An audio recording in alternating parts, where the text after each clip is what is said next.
Great Expectations by Charles Dickens. Chapter 58. The tidings of my high fortunes having had a heavy fall had got down to my native place and its neighbourhood before I got there. I found the Blue Boar in possession of the intelligence, and I found that it made a great change in the Boar's demeanour. Whereas the Boar had cultivated my good opinion with warm assiduity when I was coming into property, the Boar was exceedingly cool on the subject now that I was going out of property. It was evening when I arrived, much fatigued by the journey I had so often made so easily. The Boar could not put me into my usual bedroom, which was engaged, probably by someone who had expectations, and could only assign me a very indifferent chamber among the pigeons and post-chaises up the yard. But I had as sound a sleep in that lodging as in the most superior accommodation the Boar could have given me, and the quality of my dreams was about the same as in the best bedroom. Early in the morning, while my breakfast was getting ready, I strolled round by Satis House. There were printed bills on the gate and on bits of carpet hanging out of the windows, announcing a sale by auction of the household furniture and effects next week. The house itself was to be sold as old building materials, and pulled down. Lot 1 was marked in whitewashed knock-kneed letters on the brewhouse, Lot 2 on that part of the main building which had been so long shut up. Other lots were marked off on other parts of the structure, and the ivy had been torn down to make room for the inscriptions, and much of it trailed low in the dust and was withered already. Stepping in for a moment at the open gate, and looking around me with the uncomfortable air of a stranger who had no business there, I saw the auctioneer's clerk walking on the casks and telling them off for the information of a catalogue compiler, pen in hand, who made a temporary desk of the wheeled chair I had so often pushed along to the tune of Old Clem. When I got back to my breakfast in the Boar's coffee-room, I found Mr. Pumblechook conversing with the landlord. Mr. Pumblechook, not improved in appearance by his late nocturnal adventure, was waiting for me, and addressed me in the following terms. "Young man, I am sorry to see you brought low. But what else could be expected? What else could be expected?" As he extended his hand with a magnificently forgiving air, and as I was broken by illness and unfit to quarrel, I took it. "William," said Mr. Pumblechook to the waiter, "put a muffin on table. And has it come to this? Has it come to this?" I frowningly sat down to my breakfast. Mr. Pumblechook stood over me and poured out my tea, before I could touch the teapot, with the air of a benefactor who was resolved to be true to the last. "William," said Mr. Pumblechook, mournfully, "put the salt on. In happier times," addressing me, "I think you took sugar? And did you take milk? You did. Sugar and milk. William, bring a watercress." "Thank you," said I shortly, "but I don't eat watercresses." "You don't eat 'em," returned Mr. Pumblechook, sighing and nodding his head several times, as if he might have expected that, and as if abstinence from watercresses were consistent with my downfall. "True, the simple fruits of the earth. No, you needn't bring any, William." I went on with my breakfast, and Mr. Pumblechook continued to stand over me, staring fishily and breathing noisily, as he always did. "Little more than skin and bone," mused Mr. Pumblechook aloud. "And yet when he went from here, I may say with my blessing, and I spread afore him my humble store, like the bee, he was as plump as a peach." This reminded me of the wonderful difference between the servile manner in which he had offered his hand in my new prosperity, saying, "May I?" and the ostentatious clemency with which he had just now exhibited the same fat 5 fingers. "Ha!" he went on, handing me bread and butter. "And are you a going to Joseph?" "In Heaven's name," said I, firing in spite of myself. "What does it matter to you where I'm going? Leave that teapot alone." It was the worst course I could have taken, because it gave Pumblechook the opportunity he wanted. "Yes, young man," said he, releasing the handle of the article in question, and retiring a step or two from my table, and speaking for the behoof of the landlord and waiter at the door, "I will leave that teapot alone. You are right, young man. For once, you are right. I forget myself when I take such an interest in your breakfast as to wish your frame, exhausted by the debilitating effects of prodigality, to be stimulated by the wholesome nourishment of your forefathers. And yet," said Pumblechook, turning to the landlord and waiter, and pointing me out at arm's length, "this is him as I ever sported with in his days of happy infancy. Tell me not it cannot be. I tell you this is him." A low murmur from the two replied. The waiter appeared to be particularly affected. "This is him," said Pumblechook, "as I have rode in my shay cart. This is him as I have seen brought up by hand. This is him unto the sister of which I was uncle by marriage, as her name was Georgiana Miria from her own mother. Let him deny it if he can." The waiter seemed convinced that I could not deny it, and that it gave the case a black look. "Young man," said Pumblechook, screwing his head at me in the old fashion, "you are a-going to Joseph. What does it matter to me, you ask me, where you are a-going? I say to you, sir, you are a-going to Joseph." The waiter coughed, as if he modestly invited me to get over that. "No," said Pumblechook, and all this with a most exasperating air of saying in the cause of virtue what was perfectly convincing and conclusive, "I will tell you what to say to Joseph. Here is Squires of the Boar present, known and respected in this town, and here is William, which his father's name was Potkins, if I do not deceive myself." "You do not, sir," said William. "In their presence," pursued Pumblechook, "I will tell you, young man, what to say to Joseph. Says you, 'Joseph, I have this day seen my earliest benefactor and the founder of my fortune. I will name no names, Joseph, but so they are pleased to call him uptown, and I have seen that man.'" "I swear I don't see him here," said I. "Say that likewise," retorted Pumblechook.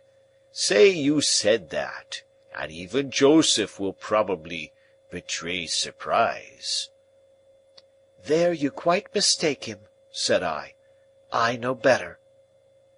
"Says you," Pumblechook went on, "'Joseph, I have seen that man, and that man bears you no malice, and bears me no malice.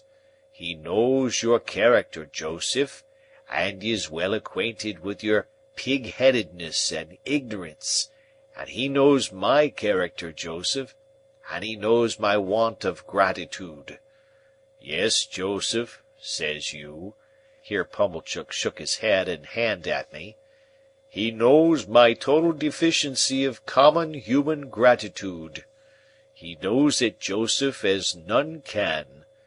You do not know it, Joseph, having no call to know it, but that man do." Windy donkey as he was, it really amazed me that he could have the face to talk thus to mine. "Says you, Joseph, he gave me a little message, which I will now repeat. It was that, in my being brought low, he saw the finger of Providence. He knowed that finger when he saw Joseph, and he saw it plain. It pointed out this writing, Joseph, 'Reward of ingratitude to his earliest benefactor and founder of fortune.' But that man said he did not repent of what he had done, Joseph. Not at all. It was right to do it. It was kind to do it. It was benevolent to do it, and he would do it again. "It's a pity," said I, scornfully, as I finished my interrupted breakfast, "that the man did not say what he had done and would do again." "Squires of the Boar," Pumblechook was now addressing the landlord, "and William, I have no objections to your mentioning, either uptown or downtown, if such should be your wishes, that it was right to do it, kind to do it, benevolent to do it, and that I would do it again." With these words the impostor shook them both by the hand, with an air, and left the house, leaving me much more astonished than delighted by the virtues of that same indefinite it. I was not long after him in leaving the house too, and when I went down the High Street I saw him holding forth, no doubt to the same effect, at his shop door to a select group, who honoured me with very unfavourable glances as I passed on the opposite side of the way. But it was only the pleasanter to turn to Biddy and to Joe, whose great forbearance shone more brightly than before, if that could be, contrasted with this brazen pretender. I went towards them slowly, for my limbs were weak, but with a sense of increasing relief as I drew nearer to them, and a sense of leaving arrogance and untruthfulness further and further behind.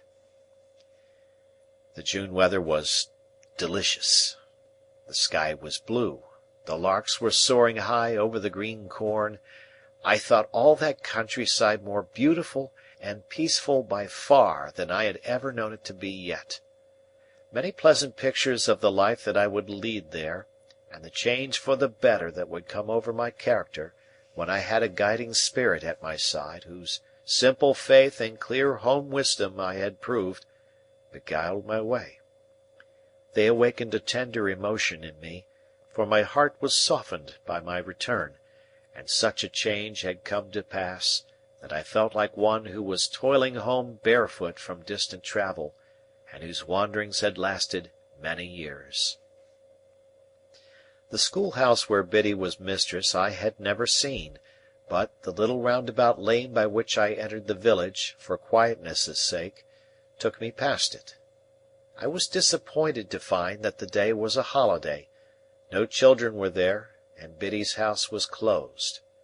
Some hopeful notion of seeing her, busily engaged in her daily duties, before she saw me, had been in my mind and was defeated.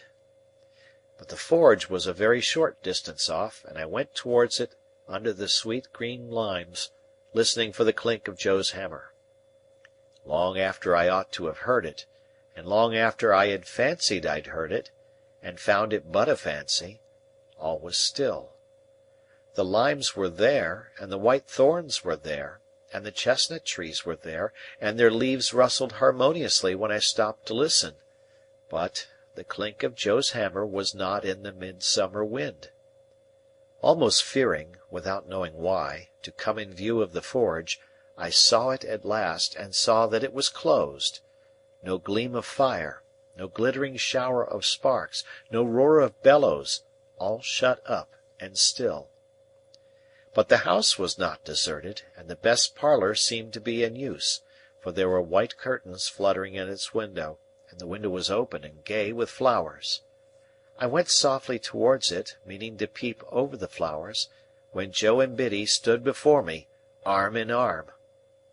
At first Biddy gave a cry, as if she thought it was my apparition, but in another moment she was in my embrace.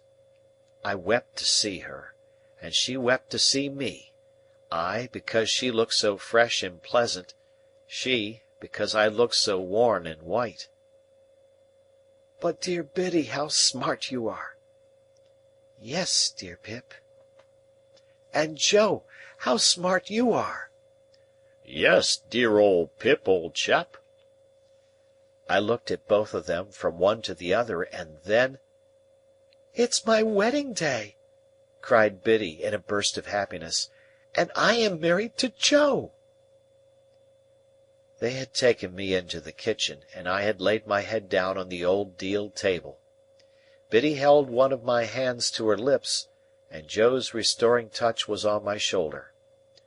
"Which you warn't strong enough, my dear, fur to be surprised," said Joe, and Biddy said, "I ought to have thought of it, dear Joe, but I was too happy." They were both so overjoyed to see me, so proud to see me, so touched by my coming to them, so delighted that I should have come by accident to make their day complete. My first thought was one of great thankfulness that I have never breathed this last baffled hope to Joe. How often, while he was with me in my illness, had it risen to my lips!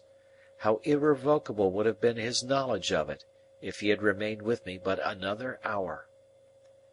"Dear Biddy," said I, "you have the best husband in the whole world, and if you could have seen him by my bed, you would have—but no, you couldn't love him better than you do." "No, I couldn't indeed," said Biddy. "And, dear Joe, you have the best wife in the whole world, and she will make you as happy as even you deserve to be. You dear, good, noble Joe!" Joe looked at me with a quivering lip and fairly put his sleeve before his eyes.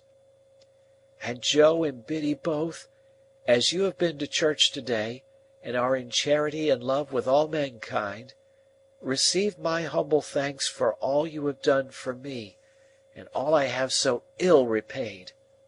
And when I say that I am going away within the hour, for I am soon going abroad, and that I shall never rest until I have worked for the money with which you have kept me out of prison, and have sent it to you, don't think, dear Joe and Biddy, that if I could repay it 1,000 times over, I suppose I could cancel a farthing of the debt I owe you, or that I would do so if I could." They were both melted by these words, and both entreated me to say no more. "But I must say more. Dear Joe, I hope you will have children to love, and that some little fellow will sit in this chimney-corner of a winter night, who may remind you of another little fellow gone out of it for ever. Don't tell him, Joe, that I was thankless. Don't tell him, Biddy, that I was ungenerous and unjust. Only tell him that I honoured you both, because you were both so good and true, and that, as your child, I said it would be natural to him to grow up a much better man than I did." "I ain't a-goin'," said Joe, from behind his sleeve, "to tell him nothink of that natur, Pip. Nor Biddy ain't, nor yet no one ain't." "And now, though I know you have already done it in your own kind hearts, pray tell me, both, that you forgive me. Pray let me hear you say the words, that I may carry the sound of them away with me, and then I shall be able to believe that you can trust me, and think better of me, in the time to come." "Oh, dear old Pip, old chap," said Joe, "God knows as I forgive you, if I have anythink to forgive." "Amen, and God knows I do," echoed Biddy.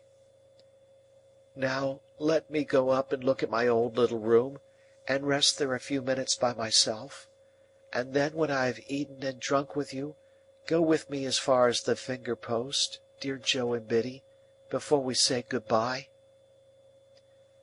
I sold all I had, and put aside as much as I could, for a composition with my creditors, who gave me ample time to pay them in full, and I went out and joined Herbert.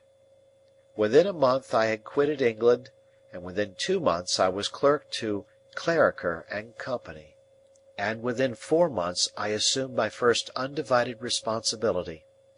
For the beam across the parlour ceiling at Mill Pond Bank had then ceased to tremble under old Bill Barley's growls and was at peace, and Herbert had gone away to marry Clara, and I was left in sole charge of the eastern branch until he brought her back. Many a year went round before I was a partner in the house, but I lived happily with Herbert and his wife, and lived frugally, and paid my debts, and maintained a constant correspondence with Biddy and Joe. It was not until I became third in the firm that Clarriker betrayed me to Herbert, but he then declared that the secret of Herbert's partnership had been long enough upon his conscience, and he must tell it. So he told it, and Herbert was as much moved as amazed, and the dear fellow and I were not the worse friends for the long concealment. I must not leave it to be supposed that we were ever a great house, or that we made mints of money. We were not in a grand way of business, but we had a good name, and worked for our profits, and did very well. We owed so much to Herbert's ever cheerful industry and readiness, that I often wondered how I had conceived that old idea of his inaptitude, until I was one day enlightened by the reflection that perhaps the inaptitude had never been in him at all, but had been in me. End of chapter.